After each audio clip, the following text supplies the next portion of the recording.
महादेव और मेरे बीच का द्वंद्व इतना तीव्र हो उठा था कि उन्होंने मुझ पे प्रहार करने के लिए अपना त्रिशूल उठा लिया था।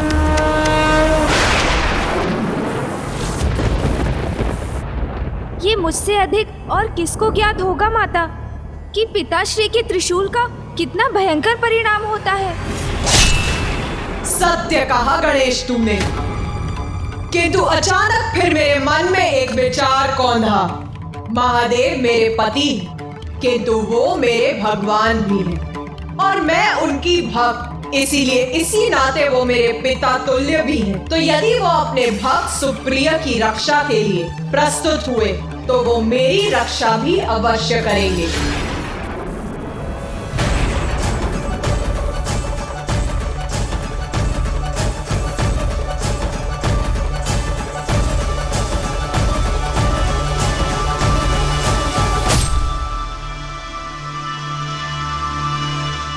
ये स्मित, हास्य क्यों है आपके मुख पर? क्या आपको इस विकट परिस्थिति में भी कोई हास परिहास की संभावना दिखाई दे रही है? आपकी पत्नी, आपकी सहभागिनी अवश्य हूं मैं नाथ, किंतु आपकी भक्त भी तो हूं। फिर आप मुझे क्षति कैसे पहुंचा सकते हैं? आप तो परम दयालु जगत पिता महादेव हैं। आप मुझे क्षति कदापि नहीं पहुंचाएंगे। आप मुझे क्षति कदापि नहीं पहुंचाएंगे। आप मुझे क्षति कदापि नहीं पहुंचाएंगे। उचित कह रही है देवी आदिशक्ति। एक भक्त की रक्षा के लिए मैं अपने अन्य भक्त को आहत कैसे कर सकता हूं? मैं भगवान हूं, अपने भक्तों में भेदभाव नहीं कर सकता मैं।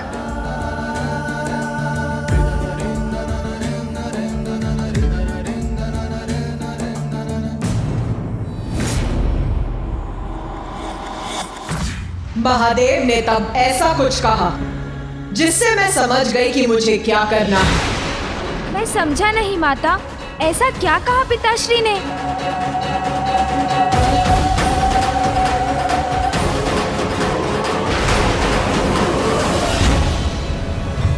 आपके इस कथन से अत्यंत प्रभावित हुआ हूं मैं।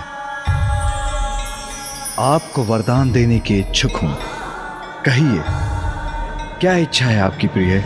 स्वामी, कुछ समय पूर्व तो आप मुझसे युद्ध, मुझे नष्ट करने के लिए आतुर थे, और अब आप मुझे वरदान दे रहे हैं। इसीलिए तो आतुलिक प्रेम करती हूं मैं आपसे नाथ। और मैं ही नहीं, समस्त संसार के स्नेह और श्रद्धा के पात्र हैं आप, क्योंकि हम सभी के भोले नाथ हैं आप।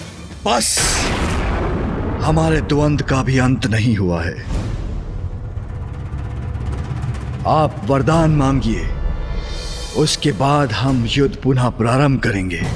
देवी आदिशक्ति, स्मरण रखिए, जिन असुरों की आप रक्षा कर रही हैं वो तामसिक प्रवृत्ति के हैं। वो तामसिक प्रवृत्ति के हैं, और तामस तो अज्ञानता से उपजा अंधकार है, जिसे मिटाना अत्यंत आवश्यक है।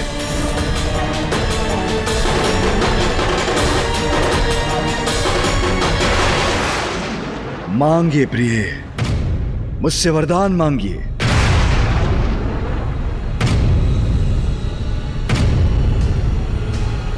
जिन असुरों की आप रक्षा कर रही हैं वो तामसिक प्रवृत्ति के हैं। वो तामसिक प्रवृत्ति के हैं।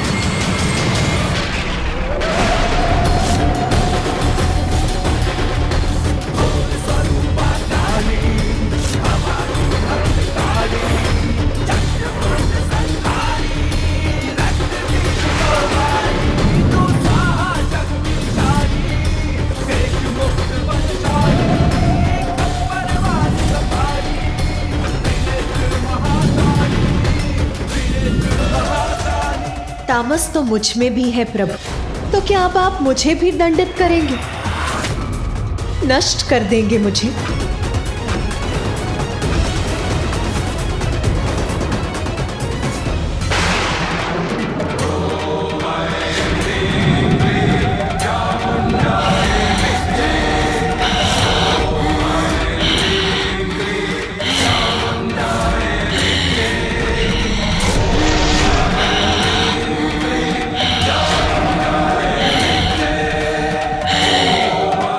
माता के अनेक रूपों में ये कदाचित उनका सर्वाधिक प्रचंड और उग्र रूप है।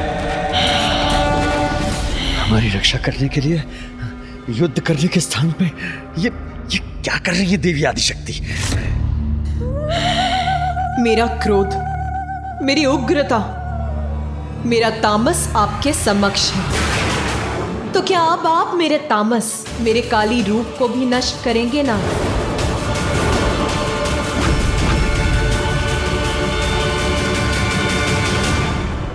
और तामस से तो आप भी रिक्त नहीं है प्रभु, वो तो आप में भी है। तामस मुझ में? आपके कंठ में स्थित ये हलाहल विष तामसी नहीं है क्या? और फिर आपका उग्र रूप महाकाल भी तो तामसी है। तो क्या मैं भी उसे मिटाने हेतु आप पर आक्रमण कर दूं?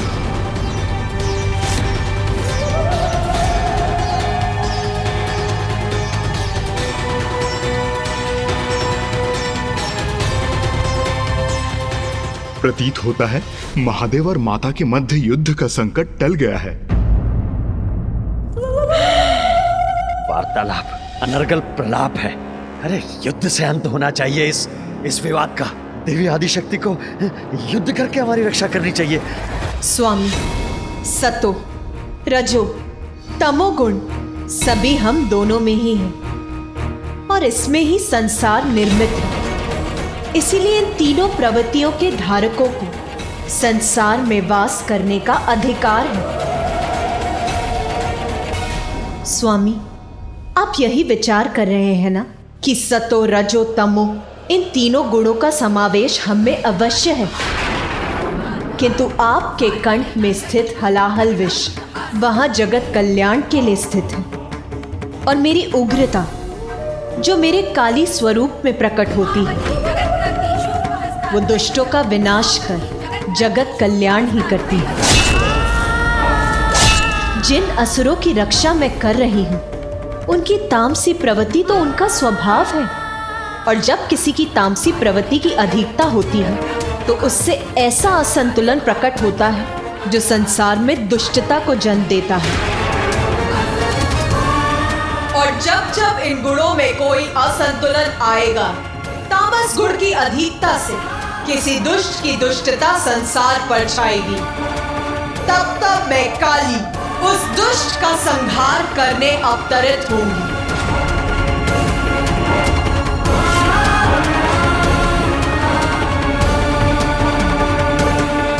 मैंने अपनी भक्त दारुका और आपने अपने भक्त सुप्रिय की रक्षा के लिए वरदान दिया है, और अब हमें हमारी उलझन से बाहर आने के लिए मैं आपके वरदान का ही आश्रय लेती। मुझे वचन दीजिए प्रभु कि हम दोनों मिलकर इस समस्या का समाधान ढूंढें, जिससे हम दोनों के ही वचन की मर्यादा भंग न हो।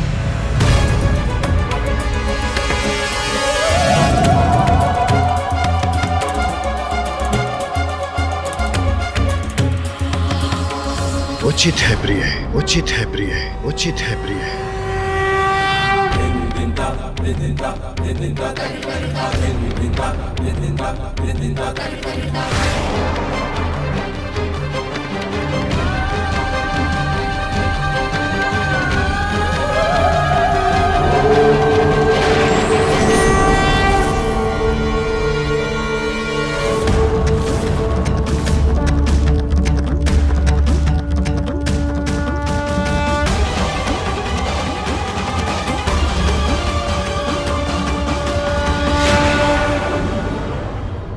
महादेव, मां आदिशक्ति, आपके इस अर्धनारीश्वर स्वरूप के दर्शन करके हम कृतार्थ हुए। अब आप दोनों एक होकर इस समस्या का हल सुझाएं। मेरा कहा टल नहीं सकता, किंतु मेरा वचन युग के अंत में सत्य होगा। उस समय केवल सात्विक प्रवृत्ति वाले यहाँ वास कर सकेंगे। किंतु तब तक मेरी भक्त दारुका भी अपने समस्त समुदाय के साथ इसी वन में वास करेगी। उचित है माता। महादेव, मुझे आपका ये निर्णय स्वीकार है। तीनों गुण सृष्टि पर स्थित रह सकते हैं, किंतु तभी तक जब तक उनसे किसी अन्य को कष्ट न पहुंचे। किंतु यदि किसी ने इस नियम का उल्लंघन किया तो उन्हें उनके कर्मों के अनुसार दंडित होना होगा। और जब प्रलय होगी तब सभी राक्षस और तामसी प्रवृत्ति धारकों का अंत होगा। जो सात्विक होंगे वही शेष रहेंगे और भावी युगों के चक्र में प्रवेश कर सकेंगे। अगले सतयुग में भी जीवित रहेंगे। धन्यवाद महादेव, धन्यवाद माता। हम कृतार्थ हुए आपका यह निर्णय सुनकर। दारुक, ये चेतावनी है तुम्हारे लिए। तुम किसी भी अन्य जीव पर किसी भी प्रकार का अत्याचार नहीं करोगे। तुम्हें यदि पृथ्वी के नियमों का पालन करना स्वीकार है तो तुम्हें पृथ्वी पर रहने की अनुमति है। अरे दुष्ट मनुष्य, अरे तेरे कारण हुआ है सब कुछ। स्वामी, आप ये क्या कह रहे हैं? अरे क्या कह रहा हूँ? ये माने छलना किए तेरे साथ। आदि शक्ति, और तुम अभी इसका सम्मान करिए। अरे मूर्ख स्त्री, समझ इनके। स्वामी, मेरा अपमान क्यों कर रहे हैं?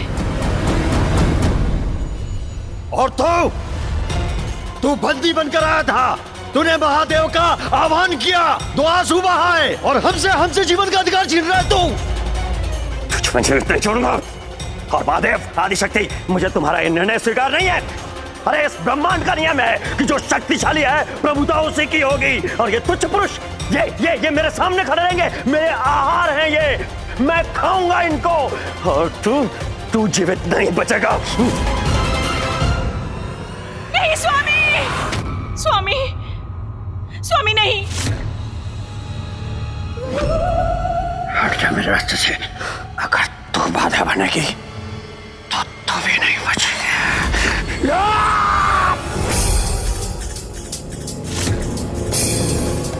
ओम नमः शिवाय, ओम नमः शिवाय, ओम नमः शिवाय, ओम नमः शिवाय, ओम नमः शिवाय।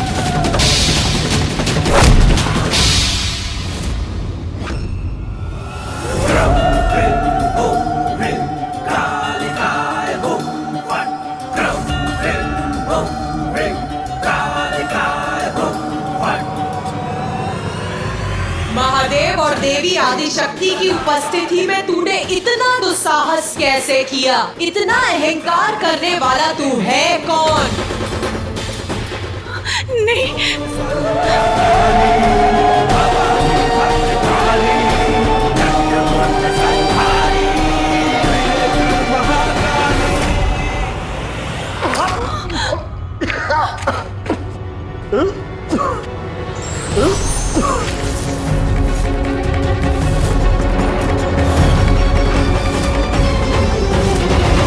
देवी आदिशक्ति ने बार बार तेरी रक्षा की, यहाँ तक कि वो तेरे लिए महादेव के भी विरुद्ध चली गई।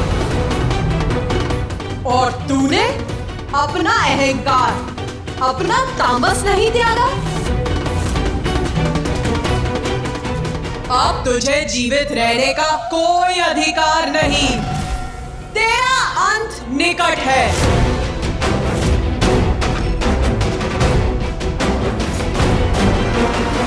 नहीं, देवी काली मेरा वध नहीं कर सकती।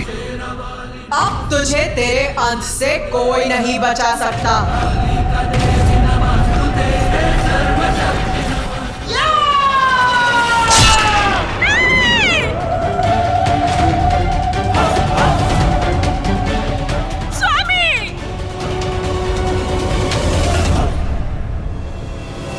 विनाश काले विपरीत बुद्धि।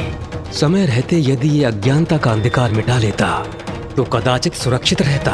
तामसी होने का अर्थ अन्यायी अत्याचारी नहीं होता। और जब जब तामस की अति होगी मैं उसका नाश अवश्य करूंगी। वरदान का अनुचित लाभ उठाने वाले का यही परिणाम होता है। अनेक अवसर देने पर भी जो उचित मार्ग पर ना चले, पाप में लिप्त रहे, उसे अपने पापों की पराकाष्ठा का उचित दंड तो भुगतना ही पड़ता है, जो मैं अब दूंगी तुम्हें।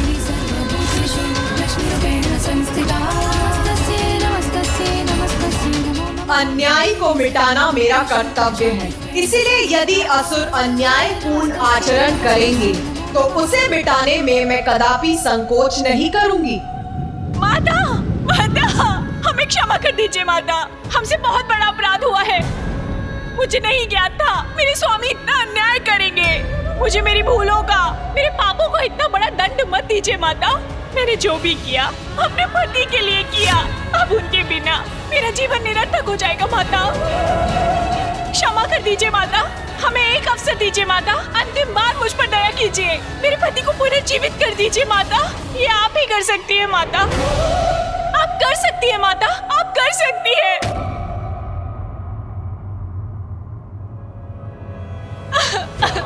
देवी नमस्तुते, मां शेरवाली नमस्तुते, हे मातृदेवी नमस्तुते, कालिका देवी नमस्तुते, हे सर्वशक्ति नमस्तुते, नारायणी नमस्तुते, चामुंडा देवी नमस्तुते, मां शेरवाली नमस्तुते, हे मातृदेवी नमस्तुते, कालिका देवी नमस्तुते, हे सर्वशक्ति नमस्तुते, नारायणी नमस्तुते। दारू का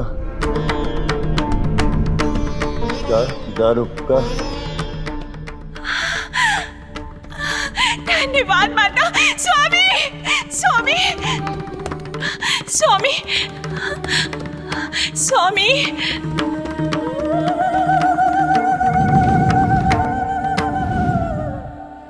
मुझे क्षमा कर दीजिए, मुझे क्षमा कर दीजिए माता, क्षमा कर दीजिए।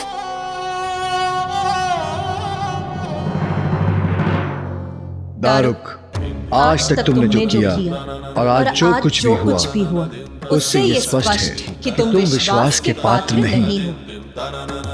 तुम्हारी और सभी असुरों की तामसी प्रवृत्ति तुम पर हावी हो जाती है। तुम्हारा अभिमान तुम्हारी बुद्धि और विवेक को डस लेता है और तब तुम जो करते हो वो अनुचित ही होता है, अन्य जीवों के लिए संकट बनकर उभरता है। मैं वचन देता हूँ प्रभु, आज के बाद मैं कोई दुराचारी जीवन नहीं जीऊंगा। मैं कोई दुराचार नहीं करूंगा, मैं सदाचारी जीवन जीऊंगा प्रभु। समझाओ। देवी आदि शक्ति को दिए वचन को तुम भंग न करो। सदा स्मरण रखो कि तुमने सदाचार को अपनाने का प्रण लिया है। मेरा और देवी आदि शक्ति का यहाँ स्थापित होना अति आवश्यक है। अत्यंत आवश्यक है। और जब भी तुम हमारा दर्शन करोगे तुम अन्य किसी पर भी अत्याचार का विचार भूल जाओगे।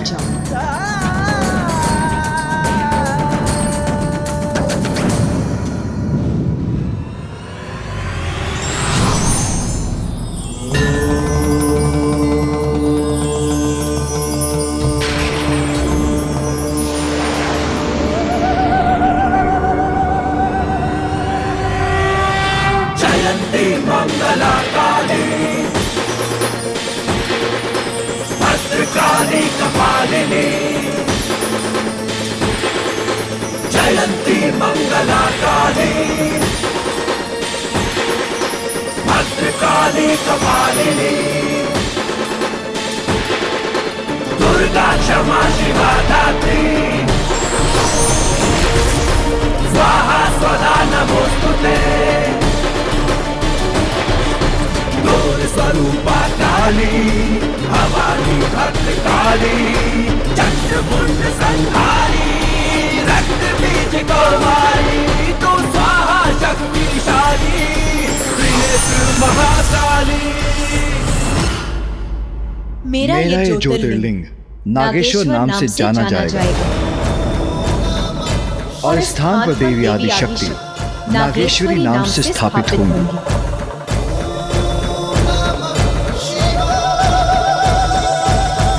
यहाँ जो प्रेम और श्रद्धा से हमारे दर्शन करेगा उसमें चक्रवर्ती सम्राट बनने की योग्यता उत्पन्न होगी। आज मैं ये घोषणा करता हूँ, इस कलयुग के अंत के बाद भावी सतयुग में मेरी भक्ति से प्रेरित पराक्रमी राजा वीरसेन यहाँ मेरे दर्शन करेगा और अत्यंत शक्तिशाली चक्रवर्ती सम्राट बनेगा।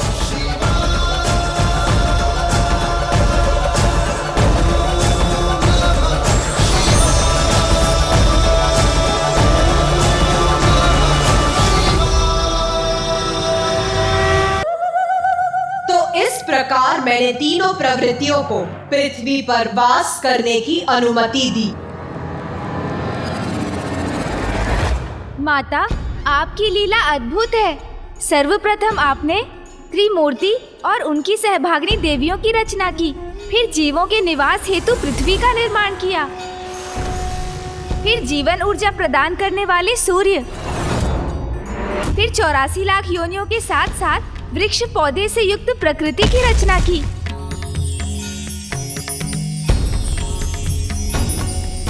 फिर माता, आपने विभिन्न जीवों के निवास के लिए उपयुक्त लोक रचे।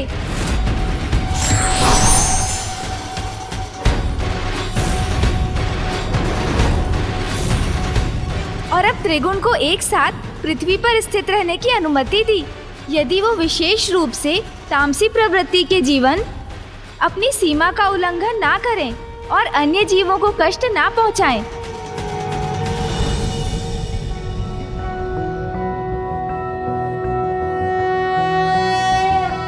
त्रैलोक्य पूजित देवी कमले विष्णु बल्लभे यथा त्वमचल कृष्णे तथा भवमयी स्थिरा।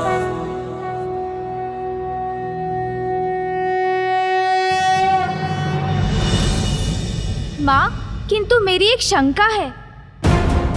शंका है या प्रश्न? माता, शंका तो प्रश्न की जननी है। शंका से ही तो प्रश्न उत्पन्न होता है।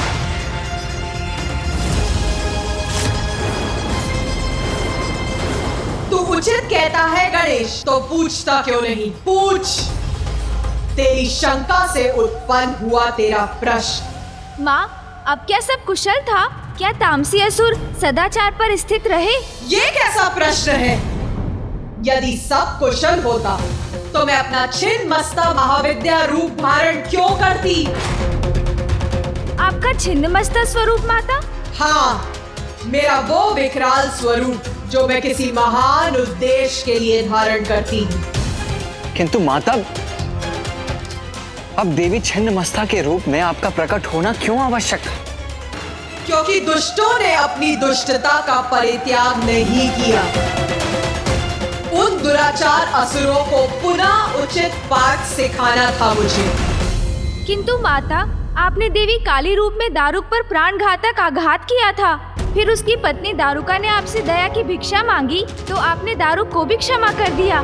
किंतु उन दोनों ने आपको वचन दिया था माता कि वो सदा सत्कर्म करेंगे, अत्याचार नहीं करेंगे। इतनी कठोर चेतावनी प्राप्त होने के बाद भी दारुक पुनः दुराचार करने लगा क्या? असुरी प्रवृत्ति इतनी सरलता से कहा जाती है। अपने सिवाय उन्हें किसी का भी भला स्वीकार नहीं। जो प्राप्त है उससे संतुष्ट नहीं। दूसरों को कष्ट देकर उनसे उनका अधिकार छीनने में ही असुरों को आनंद आता है, जो उन्होंने पुनः किया। किंतु इस बार असुरी आतंक का कारण दारुक नहीं, किंतु एक और भयंकर असुर था जिसका नाम था एकाक्ष। एकाक्ष, एकाक्ष।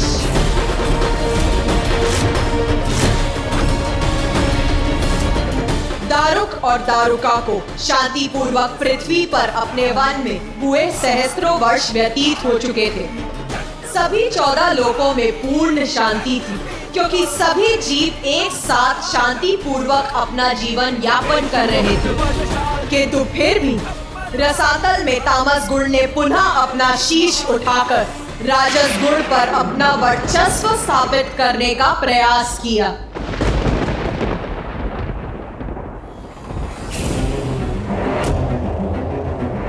एक नवीन असुर पुनः अधीर अशांत हो उठा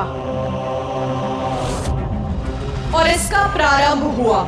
असुर एक नेत्र वाला,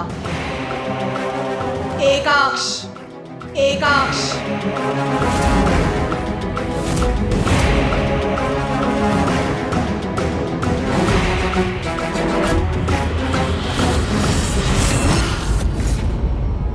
अत्यंत कुटिल और दुष्ट असुर था एकाक्ष। उसका कुशासन रसातल को इतनी दयनीय स्थिति में पहुंचा चुका था कि भोजन के अभाव में उसकी प्रजा अपने ही नन्हे बालकों को आहार बनाने पर विवश थी।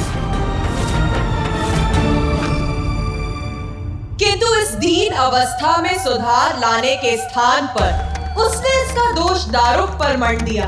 अपने संयोगी बुद्धि और दंतक की बुद्धि में यह विष भरा था कि दारुक और दारुका पृथ्वी पर असुर साम्राज्य स्थापित करने गए, किंतु उसके कारण महादेव का श्राप मिला और असुरों की बुरी अवस्था हुई। अपने असुरों को भड़काकर स्वर्ग पर आक्रमण करना चाहता था वो। और एक दिवस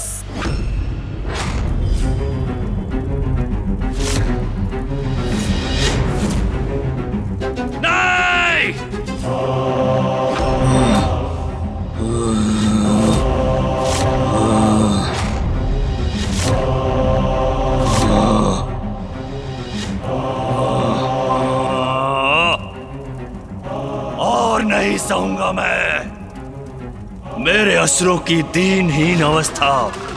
मैं असुरों को नष्ट नहीं होने दूंगा, कदापि नहीं।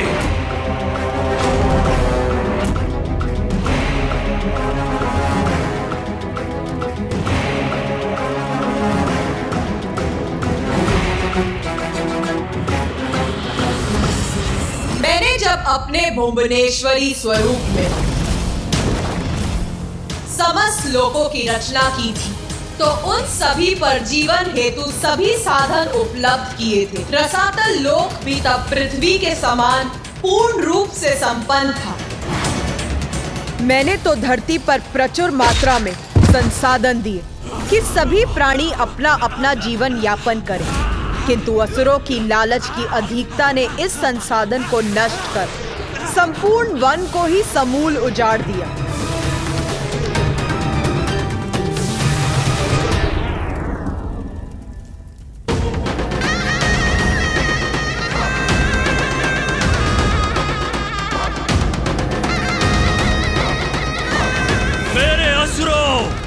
मेरे राक्षसों, एक नवीन उत्साह के साथ जागो।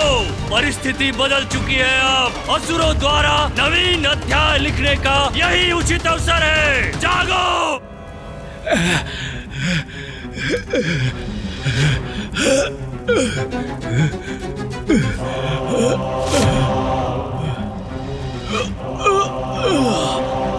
किसी भी प्रकार का भोजन चाहिए हमें। भूख लगी है हमें। भोजन चाहिए हमें। किसी भी प्रकार का भोजन चाहिए हमें। भूख लगी है। असुर सम्राट, क्या हमें भोजन के लिए पुकार रहे हैं? कदाचित चलकर हमें देखना होगा। अवश्य ही हम सबको भोजन प्राप्त होगा। हाँ।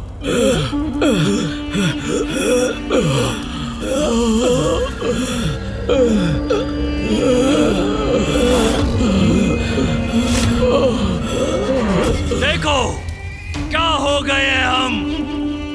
जीवित होते हुए भी मृतकों के समान हो गए हैं हम। बस बहुत हो गया। सदियों से हम असुरों के साथ अन्याय होते हुए आया है, किंतु अब नहीं होगा। ये उजाड़ लोक ही मिला है हम असुरों, राक्षसों, दैत्य और दानवों को, जबकि हमें ज्ञात है हमारे ऊपर हमसे उत्तम 12 लोक हैं। हम पृथ्वी पर नहीं जा सकते क्योंकि उस कपटी दारुक के जीवन की रक्षा के लिए आदिदेव महादेव ने हमें श्राप दिया है। ऋषियों और वहां के मनुष्यों को अपना आहार भी नहीं बना सकते हम, किंतु उसका कोई दुख नहीं है मुझे, क्योंकि जब उससे भी उत्तम लोक उपलब्ध है, तो हम पृथ्वी से संतुष्ट क्यों हो? स्वर्गलोक, स्वर्गलोक चाहिए हमें, स्वर्गलोक चाहिए, स्वर्गलोक, स्वर्गलोक, स्वर्गलोक। हम वहां जाएंगे जो स्रोत है शक्ति, धन संपत्ति और सभी सुख सुविधाओं का, वो दुष्ट देवता जो सदियों से स्वर्गलोक का सुख भोग रहे हैं। अब हम उन्हें उचित पाठ पढ़ाएंगे, स्वर्गलोक पर विजय प्राप्त करेंगे। स्वर्गलोक हमारा होगा, असुरों का।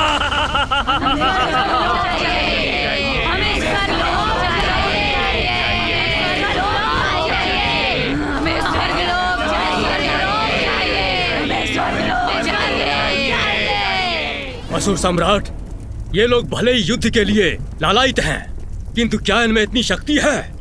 देखिए कितने क्षीण हो चुके हैं ये। और देवताओं को युद्ध में परास्त करने के लिए हमें शक्तिशाली सेना की आवश्यकता है। यदि इन असुर सेनाओं द्वारा हमें स्वर्गलोक पर आधिपत्य स्थापित करना है, तो सबसे पूर्व इनके भोजन की व्यवस्था करनी पड़ेगी, अन्यथा इन निर्बलों को शक्ति नहीं मिलेगी। उचित कहता है दंतक।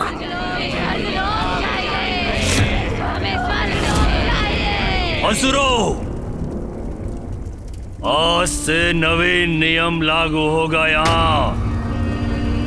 अब तुम सब बालकों का नहीं, राक्षसियों का भक्षण करोगे, भक्षण करोगे, भक्षण करोगे, भक्षण करोगे, भक्षण करोगे। जाओ और अपना भोजन आरंभ करो और अपनी शक्ति बढ़ाओ। जाओ।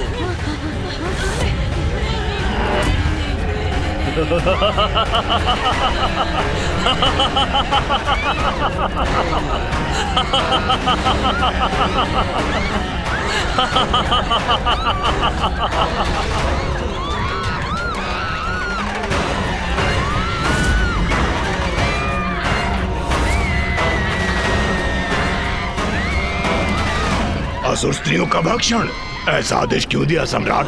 एक कपटी स्त्री आदि शक्ति की भक्त दारुका के कारण हमारी ये स्थिति हुई है। ये कदापि मत भूलो बाबूज। वो स्वयं तो चली गई यहाँ से, किंतु हमें हमारी दुर्दशा के लिए यहाँ पीछे छोड़ गई। हमारी दुर्बलता है ये राक्षसियाँ, भूल जाएंगी आदि शक्ति की भक्ति करना। और वैसे भी अब हमें इनकी कोई आवश्यकता नहीं है, क्योंकि स्वर्ग की अप्सराएं हमारी प्रतीक्षा जो कर रही है।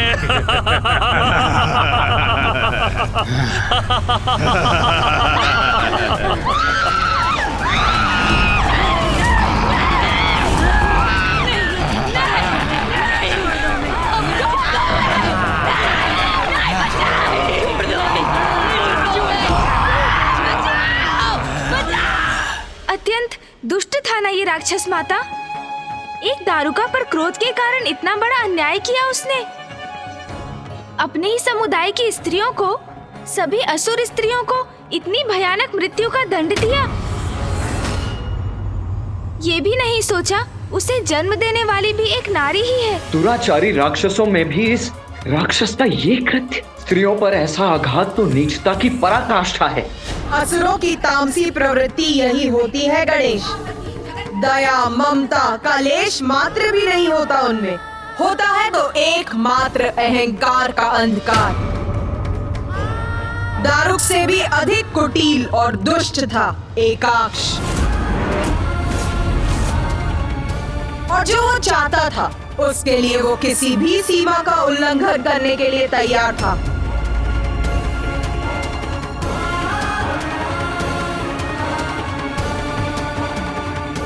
और फिर जो उसे चाहिए था वो उसने प्राप्त कर ही लिया। अर्थात एकाक्ष अपने राक्षसों की सेना लेकर स्वर्ग पहुंचा, जिसके कारण ऐसा भूकंपन हुआ कि स्वर्ग ही कंपित हो उठा। देव सभा सभी महत्वपूर्ण विषयों पर विचार कर चुकी है और अन्य समाचार भी संतोषजनक है। पृथ्वी पर संतुलन शांतिपूर्वक स्थापित है। ऋषिगण, स्त्रियां, मनुष्य सभी सुरक्षित हैं और असुरों ने अन्य जीवों के साथ शांतिपूर्वक जीवन व्यतीत करना सीख ही लिया। मैं सहमत हूं इंद्रदेव। दारूक के आतंक के पश्चात पृथ्वी पर शांति के लिए हम निरंतर दृष्टि बनाए हुए हैं। वहां सर्वत्र शांति है।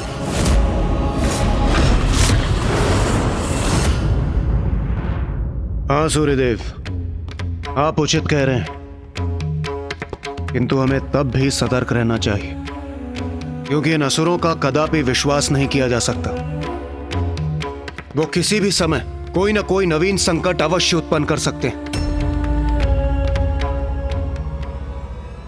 इंद्र, इंद्र!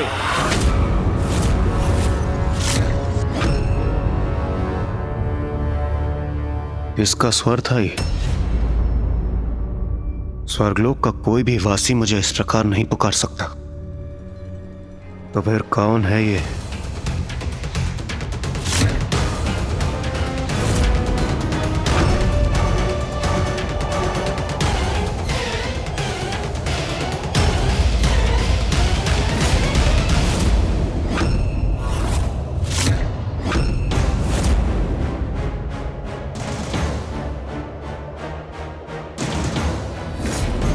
कौन हो तुम? और यहां स्वर्गलोक आकर इतनी धृष्टता से मेरा नाम लेने का दुस्साहस क्यों कर रहे हो?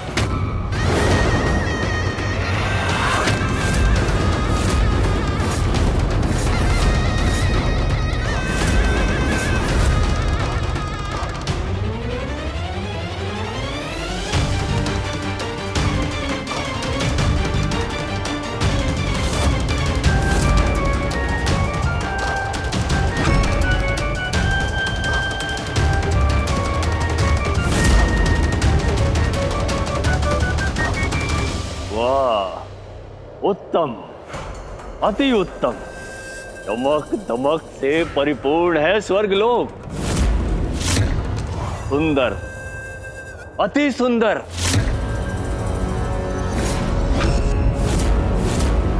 बहुत सुना था स्वर्गलोक संपन्न है, समृद्ध है, और आज अपने इस एकमात्र नेत्र से देख भी लिया।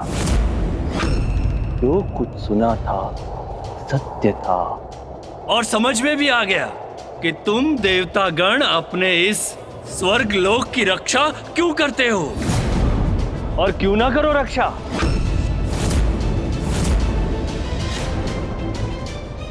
ये दुष्ट क्यों आया है यहाँ? रक्षा करने योग्य सभी कुछ तो है तुम देवताओं के पास। बड़े ठाठ हैं तुम देवताओं के। इतने सुंदर भवन हैं तुम्हारे, आभूषण है,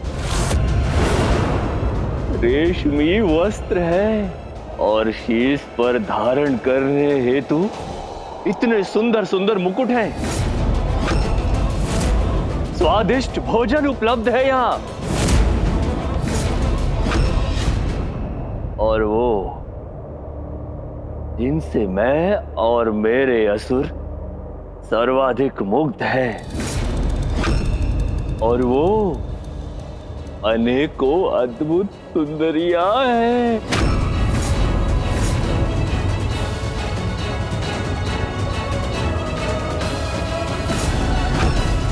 बस!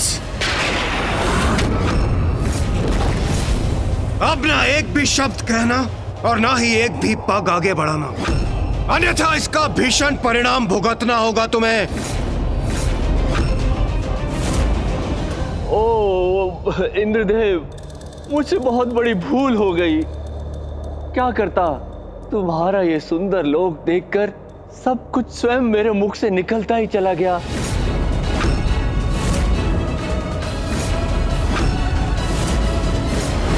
किंतु अब मेरे शब्दों को ध्यान से सुन लो देवताओं।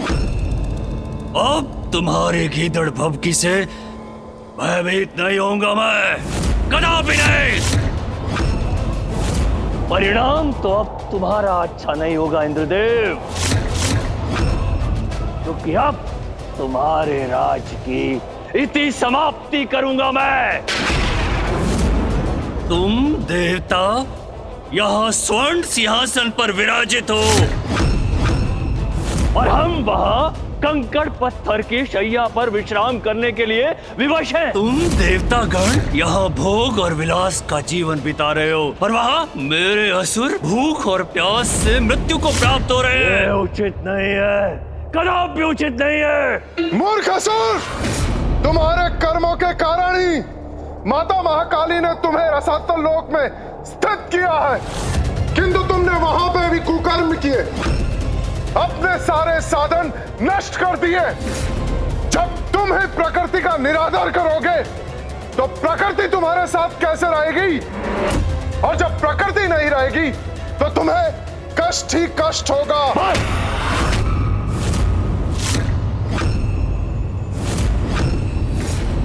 प्रवचन बंद करो अपना सूर्यदेव, उधर भरा है इसलिए मुख से ज्ञान फूट रहा है,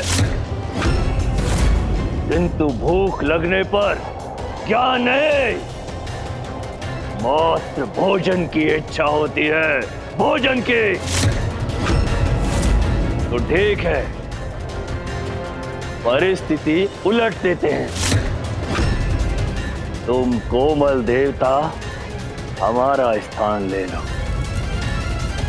और हम असुर रहेंगे स्वर्गलोक में, स्वर्गलोक में, स्वर्गलोक में, स्वर्गलोक में।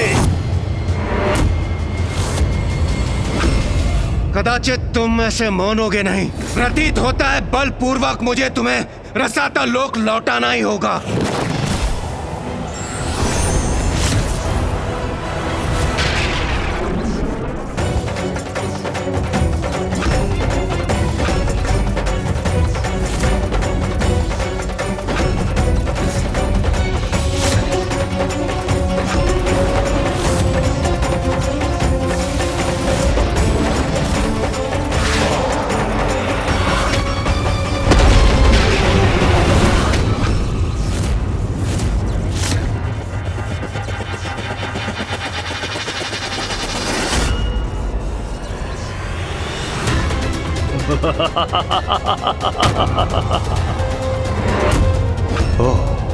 अर्थात यह असुर एकाकी नहीं है। मेरे योद्धाओं और उनके अस्त्रों के समक्ष तुम शक्तिहीन हो इंद्रदेव, शक्तिहीन।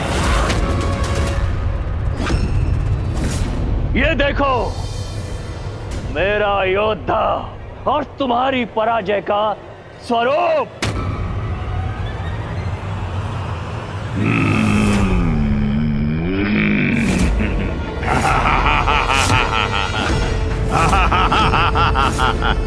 और दूसरा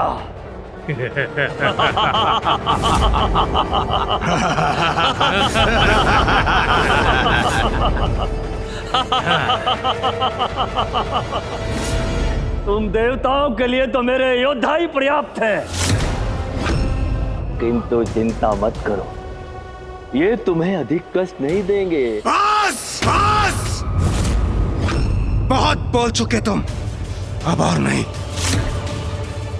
तो दिखाओ अपना पराक्रम और शांत कर दो मेरा क्रोध, अन्यथा ये स्वर्ग लोक छोड़कर चले जाओ रसातल में। संतक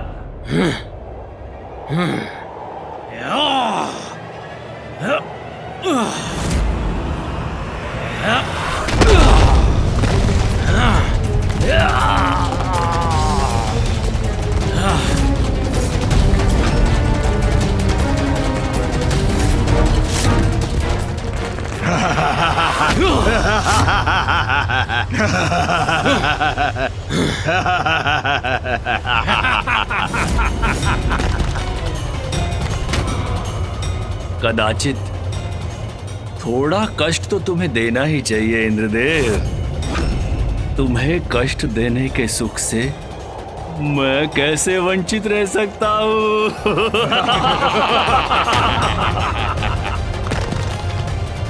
बोल, दिखाओ अपना पराक्रम।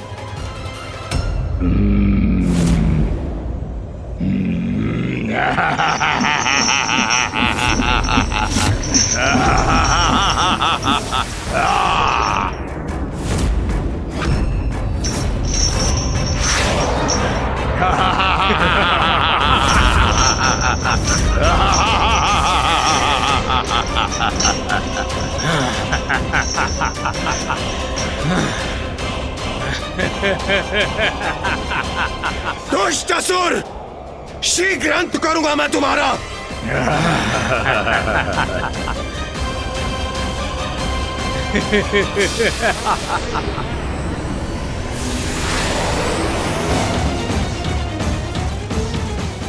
साहसी असुरों, हम देवताओं का सामना नहीं कर पाओगे तुम।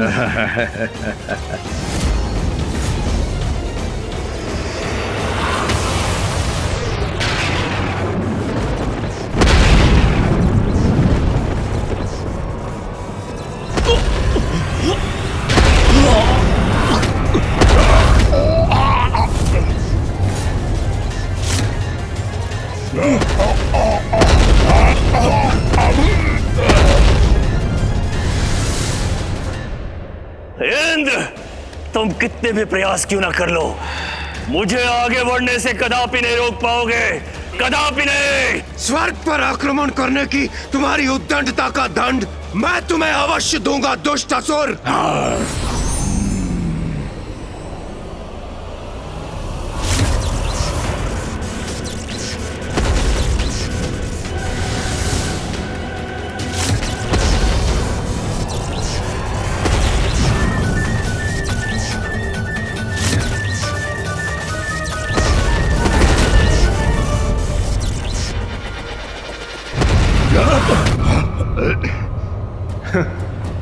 हम देवताओं की शक्ति से पार पाना इतना सहज नहीं है। क्यों? परिचय प्राप्त हो गया ना हमारे बल का। स्मरण रहे, तुम्हारा सामना देवराज इंद्र से हुआ था। अपने असुरों को लेकर लौट जाओ अपने लोक, अन्यथा पुनः दया नहीं करूंगा मैं। चलिए देवगण।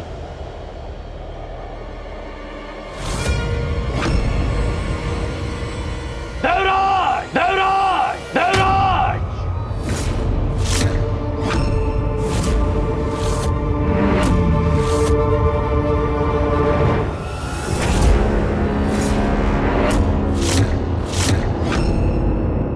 चलो स्वीकार करता हूं मैं, भूल हो गई मुझसे, थोड़ा कम आंक लिया था मैंने तुम देवताओं को।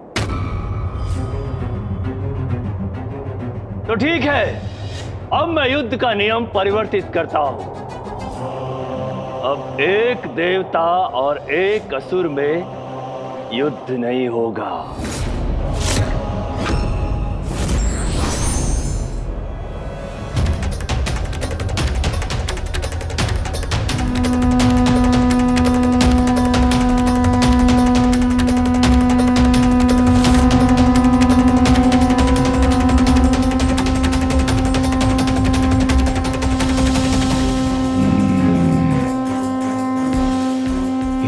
कर क्या रहा है?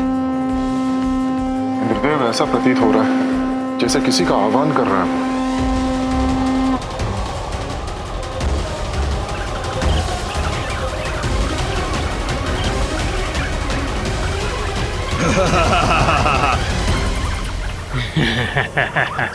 अब ये ध्वनि कैसी है?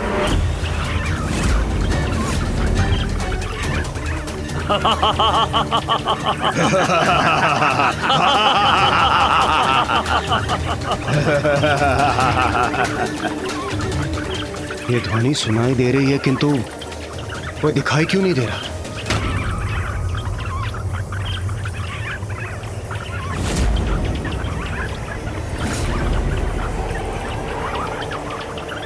ये क्या है हमारे समक्ष?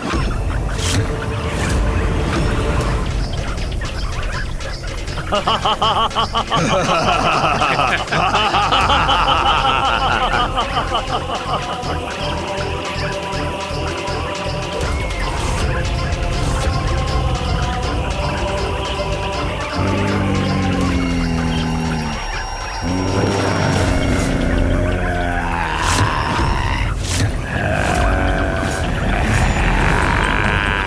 कैसे विचित्र और भयंकर असुर है। और अपनी भयानक ध्वनि के साथ ये हमारी ओर ही बढ़े आ रहे हैं। देवताओं, अब आएगा आनंद युद्ध का।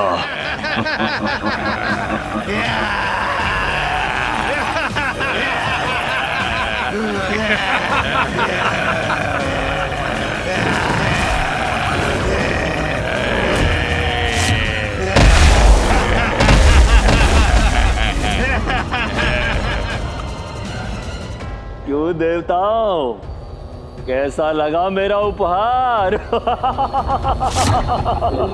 स्वर्ग लोक आया हूँ, असुर हूँ, किंतु कुछ नियम मैं भी जानता हूँ, इसलिए अपने अनुसार उचित उपहार लाया हूँ तुम सभी के लिए।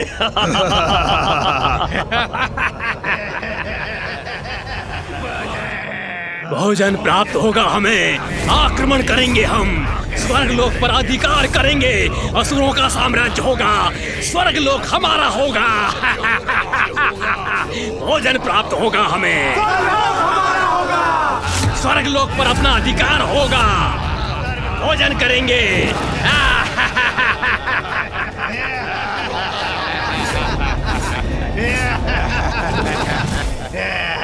इस असुर समूह का क्या करें?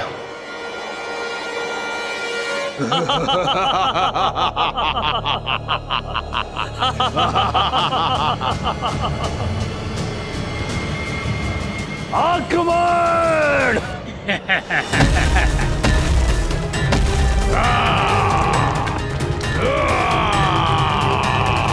देवगण, अपने अपने अस्त्रों का आवाहन कीजिए और नष्ट कर दीजिए इन दुष्टों को।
व्यर्थ है देवताओं का ये प्रहार, हमें उनसे कोई क्षति नहीं होगी, किंतु हमारे प्रहारों से नष्ट होंगे देवता।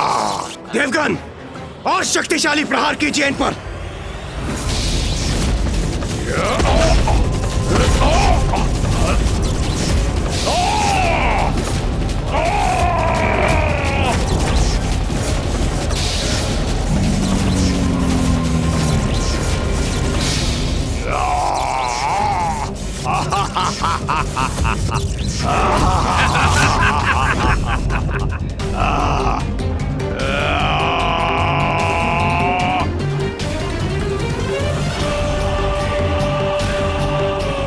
हमारे निकट पहुंचे, इसके पूर्व ही इन्हें रोकना होगा हमें।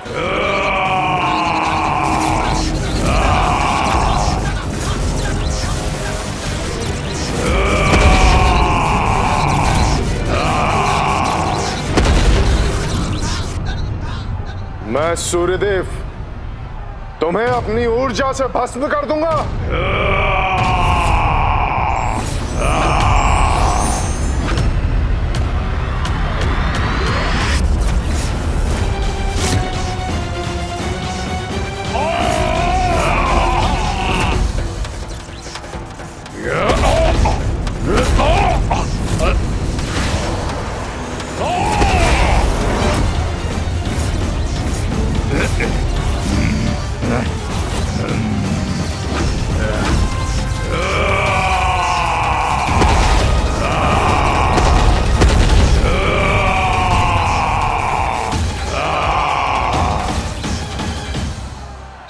विकट है। ये असुर तो असंख्य है, इन्हें कहां तक नष्ट करेंगे हम? सूर्यदेव, अग्निदेव, वरुण देव, वायुदेव सभी घिरे हुए हैं। ये दुष्ट कुछ नष्ट होते हैं तो उनसे अनेक गुना अधिक उत्पन्न भी हो जाते हैं।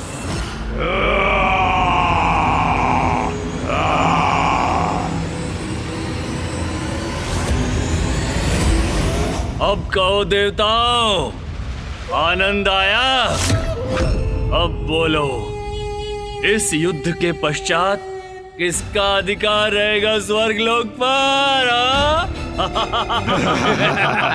असुर सम्राट, देखा आपने? मैंने कहा था ना, यदि हमारी सेना शक्तिशाली हुई तो हमें कोई परास्त नहीं कर सकता।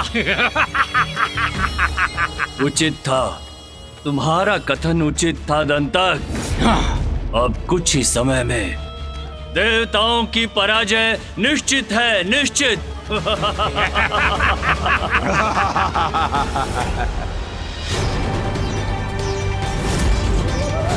उन असुरों से युद्ध के लिए देव सेना भी प्रकट हुई, किंतु उनके सभी प्रयास व्यर्थ हो गए, क्योंकि देवता और उनकी सेना नहीं टिक सकी उन दुष्ट असुरों के समक्ष।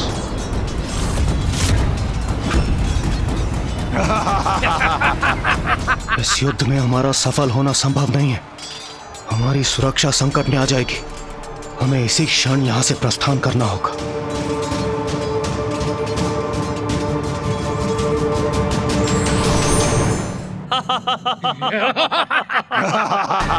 मुझे ज्ञात था यही होगा, यही। भाग गए सभी भीरू देवता, ज्ञात था मुझे। विजयी होंगे हम। स्वर्ग लोक पर अब हमारा, हम असुरों का अधिकार होगा, हम असुरों का। आप सभी देवता स्वर्गलोक असुरक्षित छोड़कर चले गए। उस समय हम निरुपाय हो गए थे प्रथम पूज्य गणेश जी। उन असंख्य रक्त पिपासु कीट असुरों के समक्ष लाचार थे हम, और स्थिति हमारे नियंत्रण के बाहर हो चुकी थी। इसलिए उस समय युद्ध को छोड़कर स्वयं की रक्षा को सुनिश्चित करना अत्यंत आवश्यक था, जिससे भविष्य में हम सहायता प्राप्त कर उन असुरों का सामना कर सके और स्वर्गलोक को उनके प्रभाव से मुक्त करा सके। तो सहायता के लिए आप कहाँ गए थे देवराजेंद्र? उस एकमात्र शक्ति के पास जो उस स्थिति में हमारी सहायक बन सकती थी। कदाचित मैं समझ गया वो शक्ति कौन थी।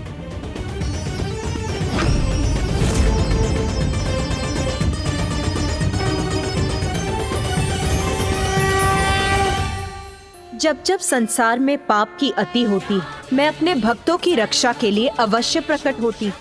ये निश्चित, पाप और पापियों का सर्वनाश अवश्य होगा।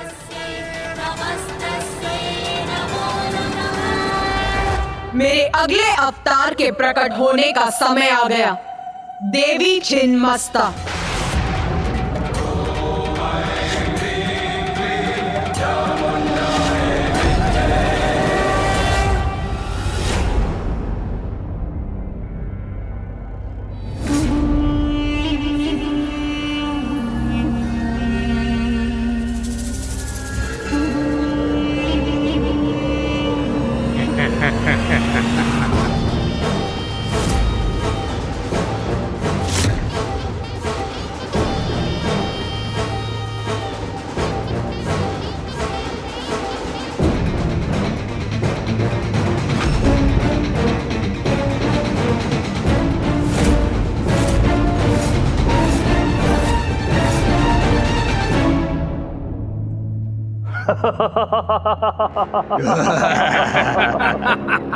स्वर्गलोक पर अब मेरा और मेरे असुरों का अधिकार है, मेरा।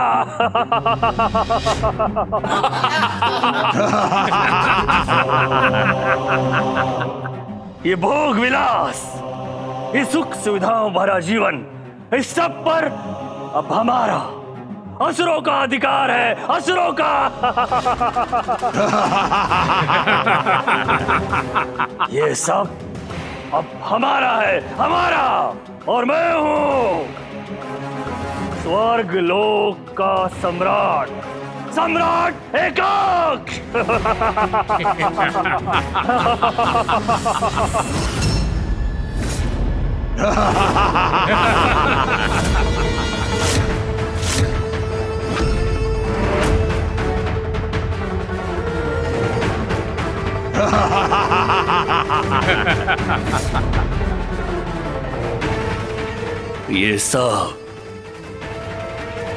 ये सब अब हमारा है, हमारा।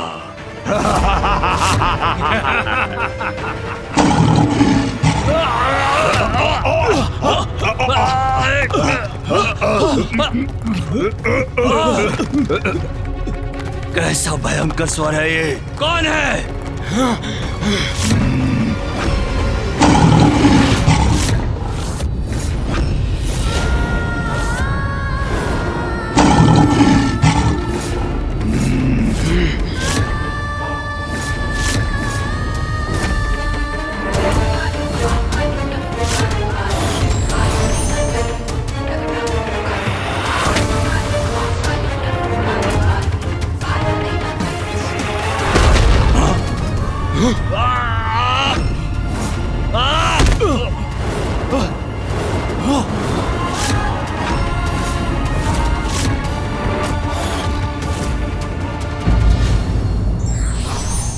दुष्ट प्रवृत्ति वाले व्यक्ति की कोई भी मनोकामना कभी पूर्ण नहीं हो सकती, चाहे वो कितना भी प्रयास कर ले। धार्मिक वीडियो सबसे पहले देखने के लिए हमारे चैनल को सब्सक्राइब करें और बेल आइकन दबाएं।